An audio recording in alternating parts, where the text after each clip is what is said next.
साल 1973 यादो की बारात नावाचा सिनेमा आला होता. त्या सिनेमातलं चुरा लिया है तुमने जो दिल को हे गाणं बेकार हिट झालं होतं. आणि त्याचं एक महत्त्वाचं कारण होतं. गाण्यात दिसणारी हिरोईन, तिचं नाव झीनत अमान. उंच पुरी आखीव रेखीव देयष्टी, सुंदर शब्द फिका पडावा असा तेजस्वी चेहरा, नाजूक हरिणीसारखे प्रचंड बोलके आणि मादक डोळे, लहान मुलांसारख्या वागण्या बोलण्यातला लहरीपणा, टॉप क्लास अदाकारी, हे सगळं झीनतमध्ये ओतप्रोत भरलेलं होतं. त्यामुळे झीनत त्या काळी भारतातल्या वयात आलेल्या प्रत्येक तरुण पोराची पहिली क्रश होती. तिनं खरोखरच सगळ्यांचा चुरा लिया है तुमने जो दिल को असं म्हणायला भाग पाडलं. पुढे 1978 साली राज कपूरनं तिला सत्यम शिवम सुंदरम या सिनेमात पारदर्शी कपड्यात दाखवलं आणि पोरांच्या काळजाचं अक्षरशः पाणी पाणी झालं. शंकराच्या मंदिरात पारदर्शी कपड्यात वावरणाऱ्या रूपाचं कॅरेक्टर झीनतनं कायमस्वरूपी अजरामर केलं. तिच्यावर चित्रित झालेलं सत्यम शिवम सुंदरम हे गाणं आज सुद्धा इंडियन फिल्म इंडस्ट्रीमधलं एक मास्टरपीस सॉन्ग मानलं जातं. जवळपास 1970 पासून 1985 पर्यंत झीनतनं एक हाती बॉलिवूडवर राज्य केलं. त्यावेळी ती हिंदीतली सर्वात जास्त मानधन घेणारी नटी होती. पण एकीकडे रोज यशाची नवी पायरी चढत असताना मात्र दुसरीकडे झीनतच्या वैयक्तिक आयुष्यात भली मोठी वादळ येत होती. तिच्या लग्नाच्या कॉन्ट्रोवर्सीपासून तर ती पारच खचली. तिच्या पहिल्या नवऱ्यानं म्हणे तिला लोकांसमोर लाथाबुक्क्याने तुडवलेलं. पण त्यातनं सावरूनही बॉलिवूडपासून लांब राहत आज 73 वर्षांची झीनत तिच्या लाखो करोडो फॅन्सच्या मनावर राज्य करते. आजच्या व्हिडिओमध्ये आपण झीनत अमानच्या त्याच धगधगत्या आयुष्याची गोष्ट सांगणार आहे. नमस्कार, मी प्रथमेश आणि तुम्हाला तर माहिती आहे आपला विषयच भारी. मंडळी, 60च्या दशकात मधुबालामुळे पहिल्यांदा बॉलिवूडला ग्लॅमर प्राप्त झालं. तिला समोर पाहिलेली लोक सांगतात मधुबालासारखं नैसर्गिक सौंदर्य पुन्हा कधीच बॉलिवूडला मिळालं नाही. तिच्या आधी आणि तिच्या नंतर पुन्हा कधीच दुसरी मधुबाला बॉलिवूडला मिळाली नाही. पण तिच्याच पावलावर पाऊल ठेवून 70च्या दशकात आणखी एक रूपवान अभिनेत्री तिला अपेक्षित नसताना बॉलिवूडमध्ये आली. तिनं बॉलिवूडच्या जुन्या नायिकांचं रूपडं बदलून मॉडर्न नायिकेचं नवं स्वरूप इंडस्ट्रीला दाखवलं. ती बिंदास होती. शॉर्ट अँड बोल्ड कपडे ती घालायची. देव आनंद सारख्या सुपरस्टार माणसापासून तिनं सगळ्यांचं लक्ष वेधलं होतं. ती होती झीनत अमान. खरोखर काश्मीर कली म्हणावं असं सौंदर्य घेऊन झीनत चंदेरी दुनियेत अवतरली होती. मंडळी, झीनतचा जन्म 19 नोव्हेंबर 1951 रोजी मुंबईत झाला. तिची आई वर्धिनी सिंधिया ही ब्राह्मण कुटुंबातली होती, तर वडील अमानुल्ला खान हे भोपाळच्या राजघराण्याशी संबंधित व्यक्ती होते.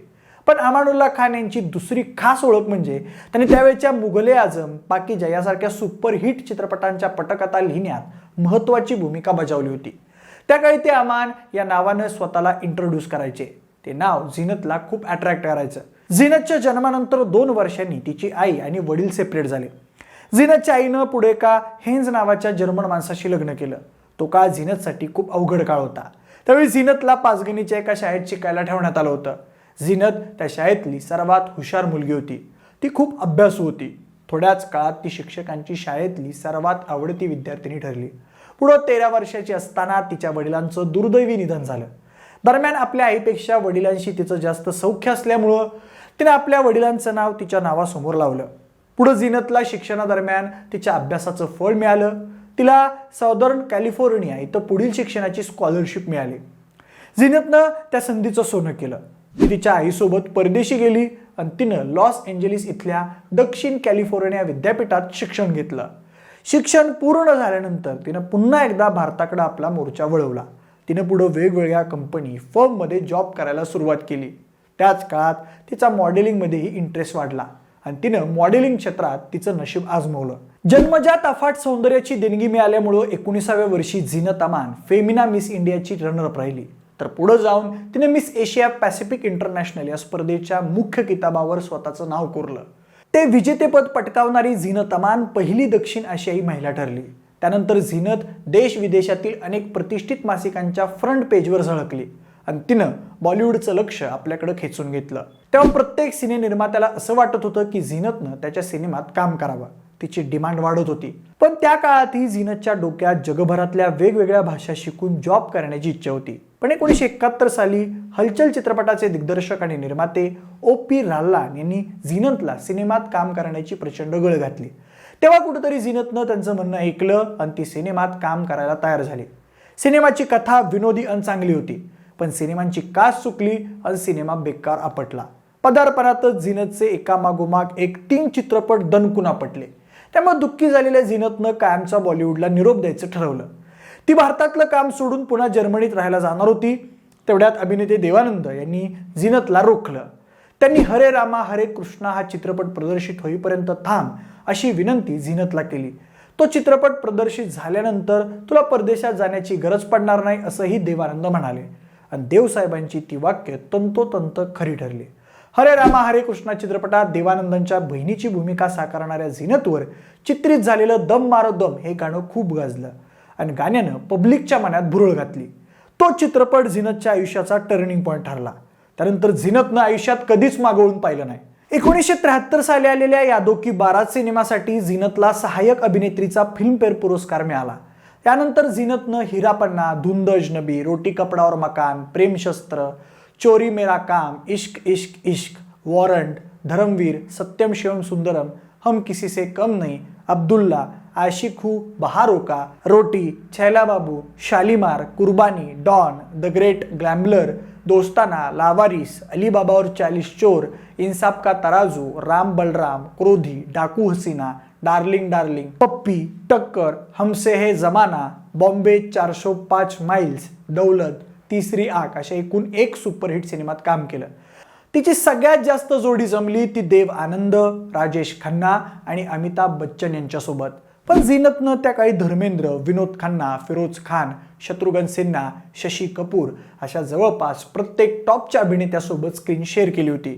झीनत त्या काळी संबंध भारताची क्रज झाली होती. देव आनंद तर झीनतच्या प्रेमात अखंड बुडालेला होता आणि स्वतः त्यानं त्याच्या ऑटोबायोग्राफीमध्ये लिहिलेलं आहे. त्याचं झीनतवर एकतर्फी प्रेम होतं, पण जिवंत असेपर्यंत ते त्यानं कधीच कुणाजवळ बोलून दाखवलं नाही.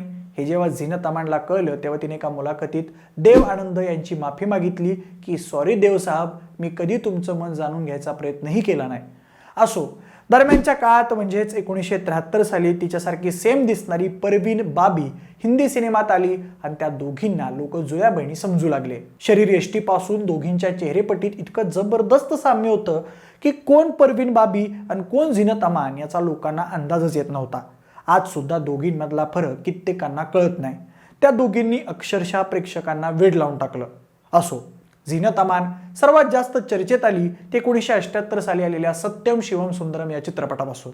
त्या सिनेमात तिनं शशी कपूर सोबत चक्क पारदर्शक कपडे घालून बोलण्याच्या सगळ्या व्याख्या बदलून टाकल्या. त्या सिनेमामुळं बॉलिवूडच्या नायकांमध्ये हॉट अँड बोल्ड सीन द्यायचं डेअरिंग आलं. पुढे जाऊन तेच काम मंदाकिनीनं राम तेरी गंगा मैलीमध्ये केलं. त्यावेळी झीनतच्या अभिनयाचं सर्व स्तरातून कौतुक होत असलं तरी पवित्र मंदिरात तिनं तसं आक्षेपार्ह दृश्य दिलं म्हणून तिच्यावर बरीच टीकाही करण्यात आली. पण ती डगमगली नाही. त्या चित्रपटासाठी तिला फिल्मफेअर पुरस्काराचं नॉमिनेशन मिळालं. दरम्यान प्रसिद्धीच्या उच्च शिखरावर असताना तिने अभिनेता संजय खान सोबत लग्न केलं. संजय खान तोच ज्याच्यासोबत तिने अब्दुल्ला सिनेमात स्क्रीन शेअर केली होती. त्या सिनेमातलं मोहम्मद रफी यांच्या आवाजातलं दोघांवर चित्रित झालेलं मैंने पूछा चांद से हे गाणं आज सुद्धा एकतर्फी प्रेम करणाऱ्या आशिक पोरांचं सर्वात आवडतं गाणं आहे. पण संजय खान सोबत लग्न करण्याचा निर्णय झीनतच्या चांगलाच अंगलट आला. संजय खानला पहिल्या लग्नापासून 3 मुलं आहेत हे माहीत असूनही झीनत संजयच्या प्रेमात अखंड बुडाली होती. पुढे त्यांचं प्रेम प्रकरण लग्नापर्यंत येऊन ठेपलं. अत्यंत कमी लोकांच्या उपस्थितीत झीनतनं संजय खान सोबत निकाह उरकून टाकला. पुढे एक दिवस बेकार मॅटर झाला. अब्दुल्ला चित्रपटाचं शूटिंग पूर्ण झाल्यानंतर झीनत BR चोप्रांच्या आगामी सिनेमाच्या शूटसाठी लोणावळ्यात गेली. त्यावेळी अब्दुल्ला चित्रपटातील 2 मिनिटांचा सीन पुन्हा रिशूट करण्यासाठी संजय खाननं तिला मुंबईत परत येण्यास सांगितलं. मात्र अगोदरच तिनं दुसऱ्या चित्रपटासाठी डेट दिली असल्यामुळं तिनं पहिल्यांदा नकार दिला. पण संजय खानवरील प्रेमामुळं ती पुन्हा मुंबईत परत आली. संजय खानच्या घरी गेल्यावर झीनतला कळलं की तो ताज हॉटेलमध्ये पार्टी करतोय. तिनं मग आल्या पावली थेट ताज हॉटेल गाठलं. पण तिथं तिच्यासोबत खूप वाईट घटना घडली. झीनतला समोर पाहून संजय खानचा पारा चढला आणि त्यानं रागात झीनतला एका रूममध्ये नेऊन लाथाबुक्क्याने तुडवलं. त्यावेळी तिथं संजय खानची पहिली पत्नी जरीन देखील उपस्थित होती. तिनं झीनतला आणखी मारण्यासाठी नवऱ्याला उकसवलं असं नंतर उपस्थितांनी सांगितलं होतं. झीनतच्या हमसून हमसून रडण्याचा आवाज त्या अनेकांनी ऐकला होता. त्या मारहाणीत झीनतच्या एका डोळ्याला आणि मेंदूला जबर मार बसला होता. त्या क्रूर अमानुष मारहाणीनंतर झीनत बरेच दिवस अंथरुणाला खिळून होती. संपूर्ण बॉलिवूडमध्ये त्या मारहाणीची चर्चा झाली होती. पण त्यावेळी झीनतनं संजय खान विरुद्ध पोलीस तक्रार केली नाही. ती आतून खूप तुटली होती. त्यानंतर तिनं संजय खान सोबतचे सगळे संबंध कायमचे संपवले. पुढं झीनतचं नाव जोडलं गेलं ते पाकिस्तानी क्रिकेटर इम्रान खान याच्यासोबत. पण पुढं झीनतनेच आमच्यात तसं काही नव्हतं असं एका इंटरव्ह्यूमध्ये स्पष्ट केलंय. पुढे 1985 साली झीनतनं तिच्या आयुष्याच्या दुसऱ्या इनिंगला सुरुवात केली. 1985 मध्ये करिअरच्या टॉपवर असताना तिनं मजहर खान नावाच्या स्ट्रगलिंग ॲक्टरसोबत लग्न केलं. सुरुवातीचा काळ थोडा भरा गेला, पण नंतर दोघांच्यात खटके उडू लागले. पण आई होण्याची आशा मनात ठेवून झीनतनं मजहर सोबतचा संसार टिकवला. त्या दोघांना 2 मुलं झाली. त्यांची नाव जहान आणि अजान अशी ठेवण्यात आली. त्यांचा एक मुलगा फिल्म डायरेक्टर तर दुसरा म्युझिक कंपोजर आहे. दुसऱ्या मुलाच्या जन्मानंतर झीनत मजहरला डिवोर्स देणार होती, पण त्याच काळात मजहर खान अंथरुणाला खेळला.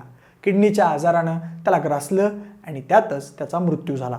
आपण मजहरला वाचवण्याचे खूप प्रयत्न केले, पण शेवटी देवाच्या मनात होतं तेच झालं. हे सांगताना एकदा झीनत खूप रडली होती. पण तरीही 1998 साली पतीच्या निधनानंतर तिच्या सासू आणि नंदेनं झीनतला पतीचं अंत्यदर्शनही घेऊ दिलं नव्हतं. त्यानंतर मात्र झीनत पुन्हा कुठल्या नात्यात अडकली नाही. 2018 साली सरफराज नामक एका उद्योगपतीवर तिनं फसवणूक आणि बलात्कार केल्याचा गुन्हा दाखल केला होता. त्याच प्रकरणी सध्या कोर्टात केस सुरू आहे. पुढे झीनत फिल्मी दुनियेपासून लांब राहत फक्त वाटणीला येतील तेवढे छोटे मोठे रोल करत स्वतःचं मन रमवत राहिली. अलीकडच्या काळात तिनं पानिपत, रईस यासारख्या काही सिनेमात काम केलं. काही स्टेज शो, वेब सिरीज केल्या, पण प्रेक्षकांना आता ती मादक डोळ्यांची झीनत तिच्यात दिसत नव्हती. ती अयशस्वी म्हणवली गेली. 2008 साली झीनत यांना झी चॅनलनं लाईफ टाईम अवॉर्डनं गौरवलं होतं. 2010 साली सिने जगतातील तिच्या योगदानासाठी तिला आयफा पुरस्काराने गौरवण्यात आलं. तर 2016 साली फिल्मफेअर टाइम लेस ग्लॅमरस अवॉर्डने त्यांना सन्मानित करण्यात आलं. आता नुकतीच 71 वर्षाच्या झीनतनं सोशल मीडियावर थाटात एंट्री केली आहे. सध्या तिला सोशल मीडियावर खूप मजा येते आणि त्यातच ती स्वतःला रमवून घेते. पण काही असो, तिच्यावर चित्रित झालेली ओ मेरी महबूबा, 2 लफ्जों की है दिल की कहानी, लैला ओ लैला, आप जैसा कोई मेरी जिंदगी में आए, खाए के पान बनारस वाला, फूलों का तारों का सबका कहना है, दम मारो दम, भीगी भीगी रातों में अशी ढिगाणं गाणी तिच्या सुंदरतेची आणि सुपर क्लास कलेची ओळख सांगायला पुरेशी आहेत.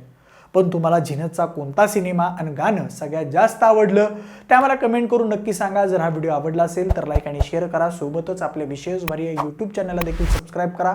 जर हा व्हिडिओ तुम्ही फेसबुकवर पाहत असाल तर तिथंही आम्हाला फॉलो करायला अजिबात विसरू नका. धन्यवाद.